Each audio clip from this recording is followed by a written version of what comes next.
Hello, I'm Lou Million. Thanks for joining us on TCNN, Tarrant County News Network. And I am Patricia Cannon. We begin this newscast with a story that is gaining in popularity. Are e-cigarettes as harmless as they have been led to believe? Josh Bernard has the story. Cigarettes have always been harmful. Even those around smokers are in danger. But what about electronically created nicotine vapor? E-cigarettes have already puffed their way across the country, driving a stake into the ground at almost every convenience store around. Proponents of electronic cigarettes say they cut the harm of intaking nicotine to zero, but a study published in the Oxford Journal of Medicine says otherwise. Well, right now there's not a policy on actual e-cigarettes because it's not a tobacco product. So right now, as long as it's not being a disruption in class or in a building, right now there's nothing we can really do about that. Unless because it's like especially like in a classroom, the actual professor is in charge of that classroom and responsible for the students there. If he feels that someone's getting irritated with that smell or whatever it is, then that's what you call a actual disruption of the classroom, because then your study stops. As we've heard, the police officers do not know anything about the student government's decision to ban these products. And as you can see, we couldn't reach anyone from the student government for on-camera quote. But the Oxford Journal of Medicine recently published a study showing that secondhand vapor from e-cigarettes, they do contain nicotine, but at levels 10 times less than that of cigarette smoke. And the exhaled vapor does not include any of the combustible toxins that cigarettes do, the regular cigarettes. And while there have been years of research on secondhand smoke, the Oxford study has been the only one published actually about nicotine vapor so far. And in 2009, the campus-wide smoking ban, cigarette smoking ban, went into effect. And it's looking like 2014 might be the year when e-cigarettes are banned all over campus. Josh Bernard for TCC News. You can still vape on campus, but maybe not for long. If you were a student, how much debt could you accumulate while earning a degree? Willie Pointer has the answer. Good morning, I'm Willie Pointer with the TCC News, and today I will be talking about student debt here at TCC. And today I have Manny with me, and Manny's going to give us a little insight about what kind of debt students have here at TCC, or if he has any himself. Good morning, how you doing today, Manny? I'm doing all right, man. Well, I got a couple questions for you.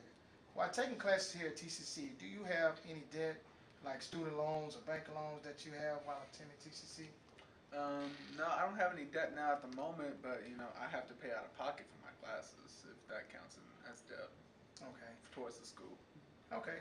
So if say for instance for another student, if they had to take out loans and stuff, why would you think they had to take out loans, just to attend college? You know what I mean? If they couldn't pay for it out of their own pockets. Well, most of the time, some students have to take out loans because they can't afford it. Like they can't get scholarships, they can't get financial aid to cover it, so they take out loans, which is just to pay for their classes. I had a choice to take out loans, but I didn't want to pay all that money back because I don't like being in debt. Because when I graduate, I rather in order for me to get my degree, I'd rather get my degree very slowly, but and pay out of pocket and then get it real quick, and then right when I graduate, I have to owe someone like thousands of dollars. Right. So. Okay, because I know some students have a lot of loans, and some of them have a course of plan of action to pay it back. Could you give us a little insight of someone who has to pay those kind of loans back? How would they pay them back, or if they have to get jobs or whatever the case may be? Well, me for instance, I don't take out loans, but I do pay for my classes out of pocket. That you're doing this interview with us, and well, I hope that you guys we have given you an insight on what kind of debt students have here at TCC. And this is Willie Pointer, and this is your TCC News. Thank you. Thanks for that info, Willie. Now to help with that debt, Josh Jordan tells us how much scholarship money you can use towards your college education. Approximately 20,000 students will receive a full ride. That's just 0.3%. If you're not one of those 20,000 students, then college can be extremely expensive. If parents lead them the right way, yeah, it could be done, but I don't think you get the proper development you want until middle school and high school. Many students want to go to college, but don't know how they're going to pay for it. What they fail to realize is that there are dozens and thousands of scholarships out there. With over $46 billion awarded each year by the Department of Education, scholarships are readily available for students all around us. It seems as though many students have not yet cracked the code. These same students are falling into the trap of the common myths such as, well, my parents make too much money, or only the minorities get the scholarships, when in fact, Caucasian students are 40% more likely to win a private scholarship over a minority. Also, students whose family income is between $50,000 and $100,000 are more likely to win a scholarship than families who make less than $50,000. Students can even start applying for scholarships in elementary and junior high, not just high school. There are also college-awarded scholarships that are based on SAT scores, GPA, and other achievements. Sponsored ones by like Coca-Cola, big brands, stuff like that. It's time to spread the awareness and put an end to the "I can't afford college" myth. With all these scholarships around us, there's no excuse you can't be a part of that $46 billion every year. Thanks for helping spread scholarship awareness, Josh. You are never too old to get a good education and find that perfect career. Coming up after the break, find out how you can always go back to school.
Beaver, I'm going to be smoking alcohol with Justin Bieber. Welcome back to TCNN, Tarrant County News Network, with all your campus news from getting your scholarship all the way to graduation.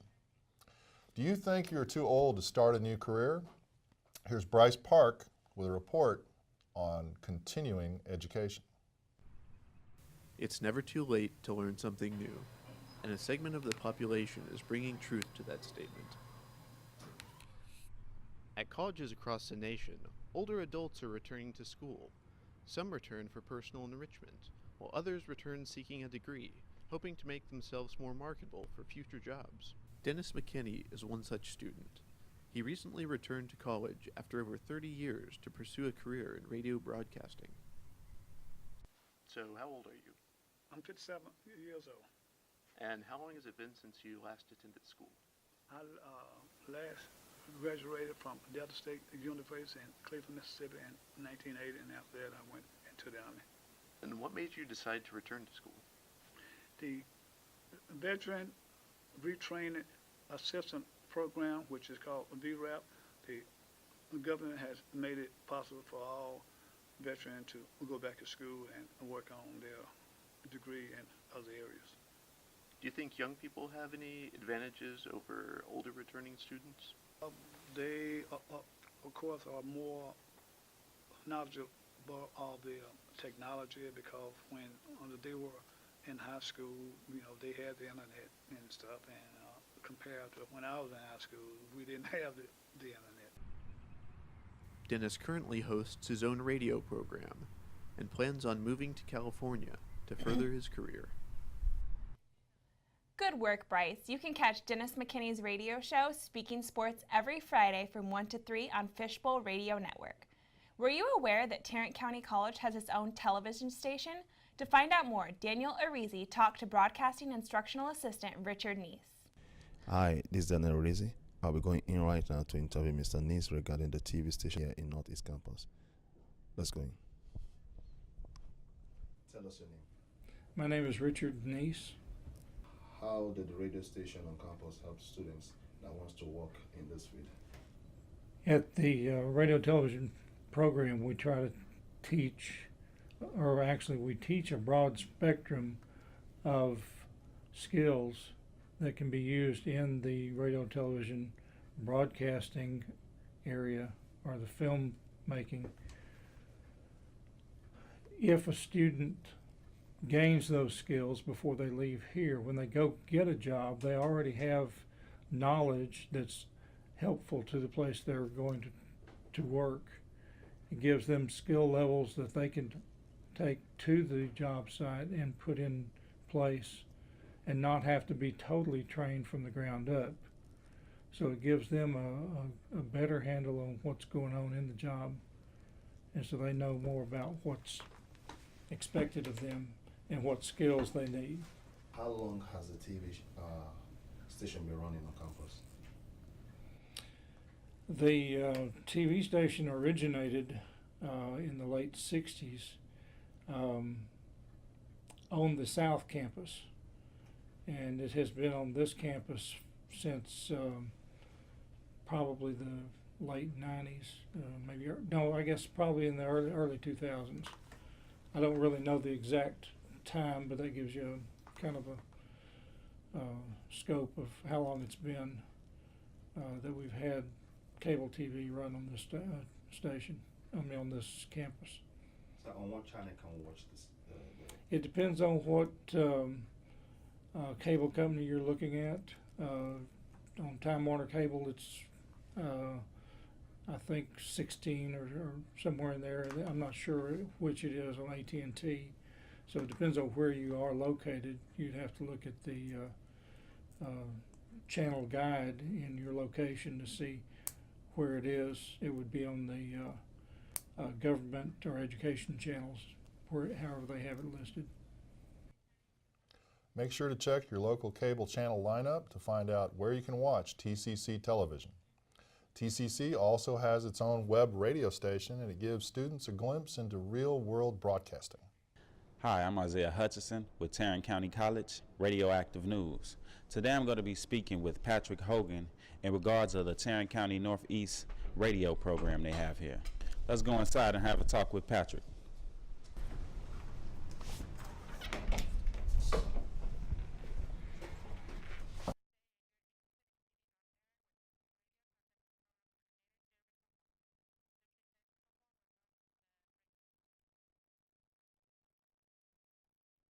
How you doing today? Good. What's your name? Patrick Hogan. Okay. And how is the radio station helpful to students who want to work in the radio field? Well, it gives them a good idea of basic day-to-day operations, all the detail and all of the day-to-day things that have to be done, the different departments, the traffic, the programming, all of it. Okay. And how long has the radio station been running at the campus? Well, the radio station is operational from the district. There's a district radio station that is operational. What we're doing here is separate from that. We're doing our own, and it'll be a internet streaming station. We are in the process now of building this. We're putting the crew together, putting the whole structure together, and creating the content that will go on the air.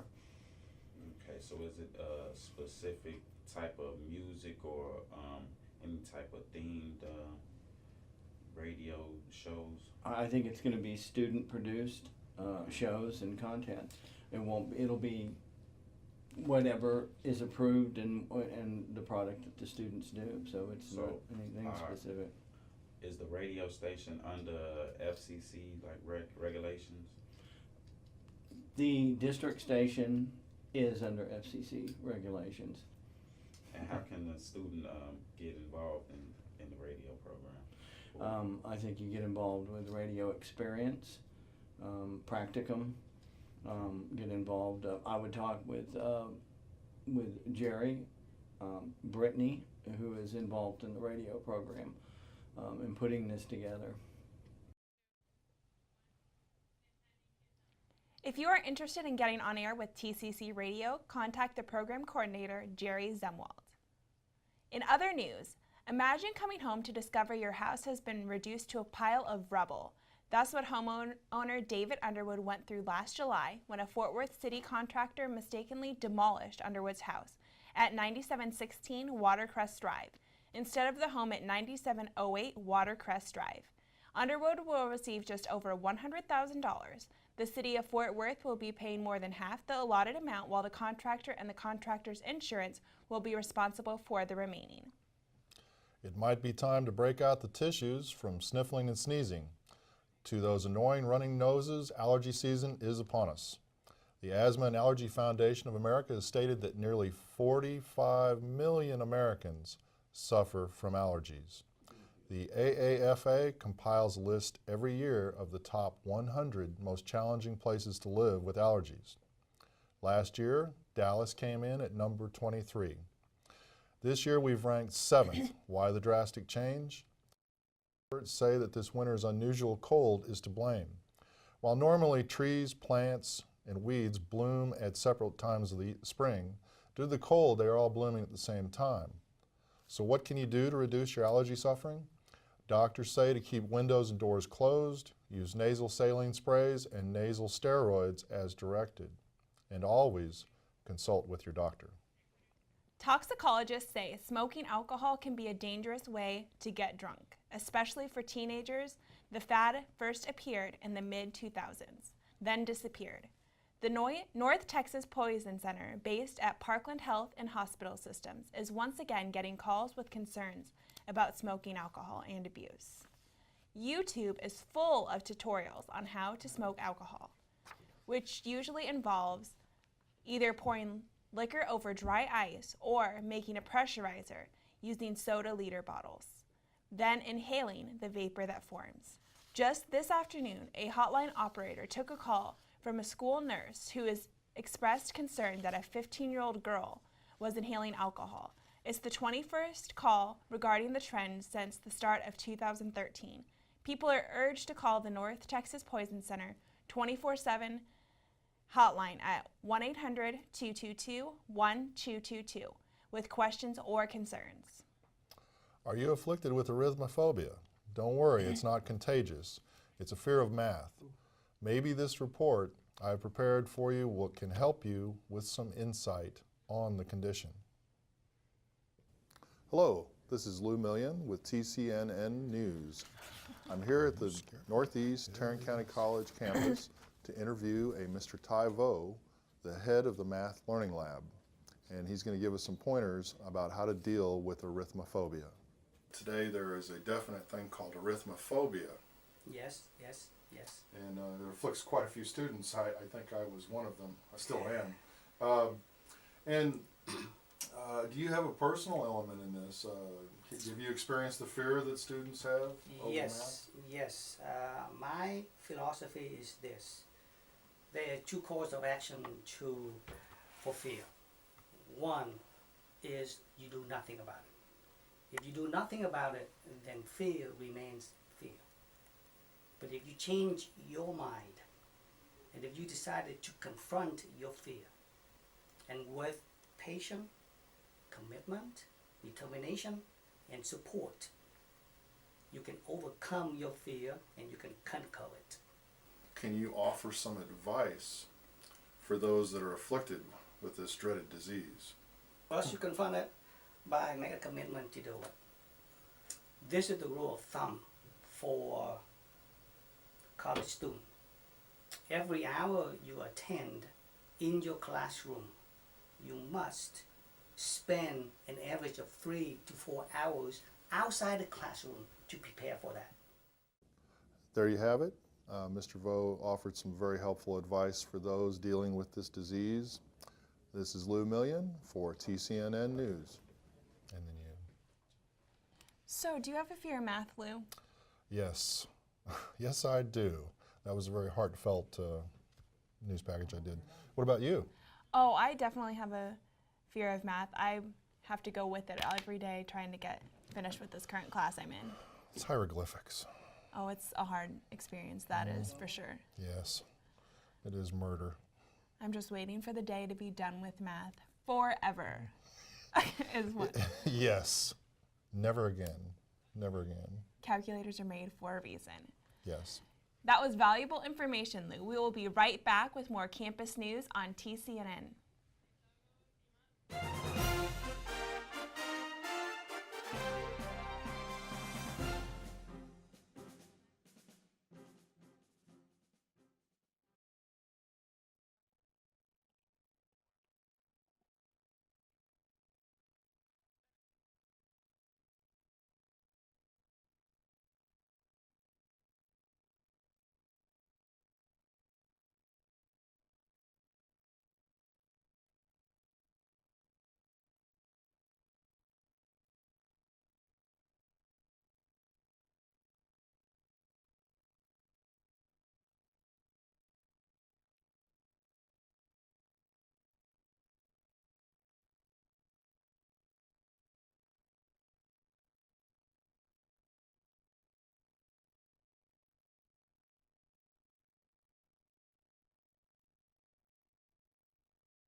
Welcome back once more to Tarrant County News Network, the only news show with the real campus news you need to know. Going to college is especially difficult while trying to get straight A's and changing diapers. Here's Kevin Cortez with the TCC News Special Report. Hi, I'm Kevin Cortez with TCC News. I'm here with Willie Pointer to speak about the challenges of being a student parent. How are you, Willie? Hey, Willie. I'm doing pretty good, Kevin, man. I'm a little sleepy, but hey, man, I'm here, man. You know, it's early, but hey, gotta do what you gotta do. How do you make use of the time you have? Well, I make use of the time by keeping myself busy. My kids keep me busy, my wife keep me busy, and also schoolwork keep me busy, man. Trying to graduate, get everything, all my courses taken care of, and graduate on time, and you know, still maintain a household and maintain my kids and just find time to relax every now and then. But hey, for the most part, I'm a busy guy, man. You have 4 children, correct? Yes, sir. I have 4 children. I have 1 in college, 1 in high school, and 2 in middle school.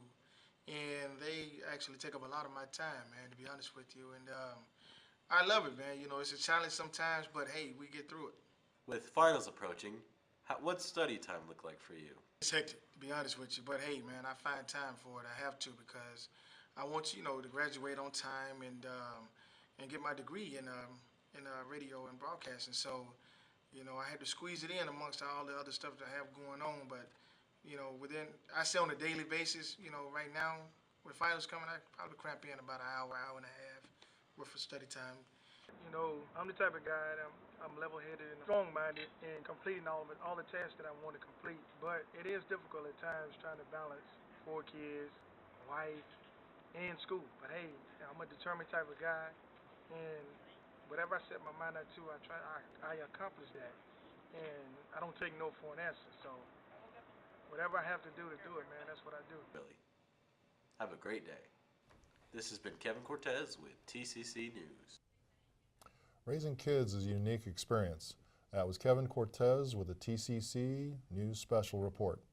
Spring semester is almost over, and students at TCC are getting ready for graduation. Here's Itzel Hernandez with more information about the important day. From cap and gown to announcements, class ring, diploma frame, dresses or suits, and of course, the tassel. That's all a student needs to have a memorable graduation. In Tarrant County College, the cost of your cap and gown is included in your tuition, and yes, your tassel is included. Many students at TCC are already picking up their cap and gown as graduation gets closer. But how much will it cost to get everything else? Based on Justin's prices, the school rings are around $500 depending on the material they are made. They could cost less than that. Announcements packages go from over $100 to almost $80. And if we talk about dresses, prices are between $100 to $200 based on this website. For men, suits are not way cheaper. Prices are also over $100. So what do you need to pick up your cap and gown? If students want to pick up the cap and gown, they would have to come in with a photo ID. It can be their student ID or their driver's license. It just has to have a picture of their face, their first and last name. And that's pretty much all they need to come get their cap and gown. And they have to know how tall they are too. And yes, graduation is kind of expensive. Remember, this 2014 graduation will take place on May 10 at 10:30 a.m. at Fort Worth Convention Center. I am Itzel Hernandez for TCNN. Thanks, Itzel. Graduation is an important day, and we all look forward to using our skills in the field. If you want to get the best bang for your buck, get a degree from Harvey Mudd College in Claremont, California. The private science and engineering school is #1 when it comes to return on your investment. That's according to PayScale, a website that tracks pay data of college graduates. Tuition at the school isn't cheap. A 4-year degree costs nearly, are you ready, $230,000. Alumni from the school make $1.1 million more during the first 20 years of their career than those who went to work right out of high school. Massachusetts Institute of Technology ranked 2nd, and California Institute of Technology was 3rd. Patricia, you want to go to Mudd College? I can loan you $230 grand. That's a great way to make some money, that's for sure. $1.1 million. Got a question for the Internal Revenue Service? Keep calling and be prepared to wait. An estimated 18 million callers seeking tax help from the IRS won't be able to reach a real person this year. According to the IRS data, that's about 40% of all tax season callers. IRS Commissioner John Kozakin told a House panel this week that he's aware of the long wait time on the phone in taxpayer assistance centers. He mostly blamed federal budget cuts for this problem. Thank you for joining us at Campus News on TCNN. I'm Lou Million. And I am Patricia Cannon for Tarrant County News Network.